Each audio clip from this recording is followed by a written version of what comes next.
फालिज ऐसा मर्ज है जिसके दौरान दिमाग को नुकसान पहुंचता है और जिस्म का कोई हिस्सा मफलूज हो जाता है और मुनासिब इलाज बरोवक्त मिल जाए तो इसके असरात को कम किया जा सकता है। ताहम अक्सर लोग इस जानलेवा मर्ज की अलामत को दीगर तिब्बी मसाइल समझ लेते हैं और इलाज में ताख़ीर हो जाती है, जिसके बायस ये बीमारी मजीद पेचीदा हो जाती है। फालिज का दौरा पड़ने के बाद हर गुजरते मिनट में आपका दिमाग 19 लाख खुलियात से महरूम हो रहा होता है और 1 घंटे तक इलाज की सहूलत मौसर ना आ पाने की सूरत में दिमागी उम्र में 3.5 साल का इजाफा हो जाता है। इलाज मिलने में जितनी ताख़ीर होगी उतना ही बोलने में मुश्किलात, यादाश्त से महरूमी और रवैये में तब्दीलियों जैसे मसाइल का खतरा बढ़ जाएगा। फालिज को जितना जल्द पकड़ लिया जाए उतना ही इसका इलाज ज़्यादा मौसर तरीके से हो पाता है और दिमाग को होने वाला नुकसान उतना ही कम होता है। फालिज की 2 इकसाम हैं।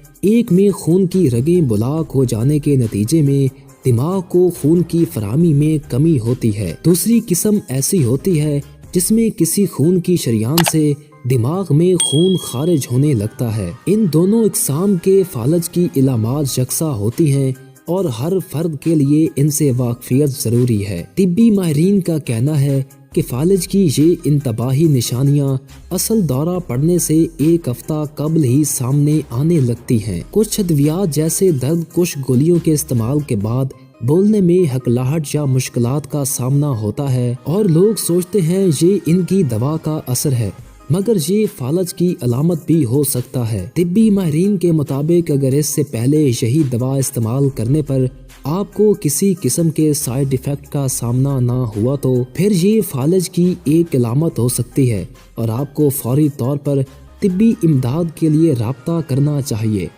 तो उम्मीद है आपको हमारी आज की वीडियो बहुत अच्छी लगी होगी।